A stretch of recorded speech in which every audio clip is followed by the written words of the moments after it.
launched a new push to find the source of the drug behind a spike in overdose cases here in Austin. Austin police conducting a sting in downtown Austin this afternoon, looking for a drug at the center of dozens of overdoses in the past week. And so far, paramedics have responded to 31 cases related to the synthetic marijuana known as K2. Court documents suggest it may be laced with PCP. KXAN's Dawn Denny was the only reporter there when today's sting went down. Still no official word, but when we drove by the arch this afternoon, one APD officer told us they were here doing a sting on K2, and now reports out of Dallas that they are also seeing overdoses there on the same drug. Could they be connected?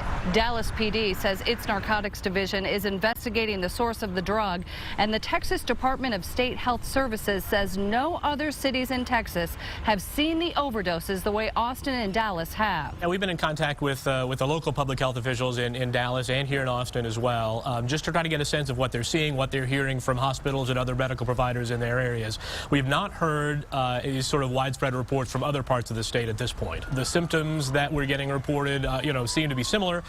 APD is staying tight-lipped on this investigation now. They told us today they will not release an official statement as to whether this batch of K2 originated in Dallas or right here in Austin.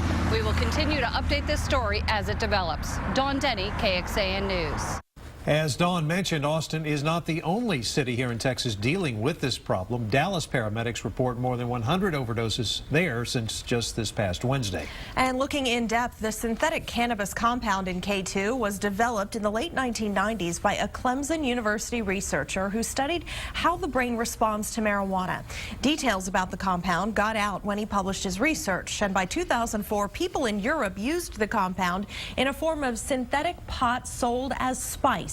It soon spread to the United States, but in November of 2010, the Drug Enforcement Agency used an emergency order to make synthetic cannabis compounds illegal.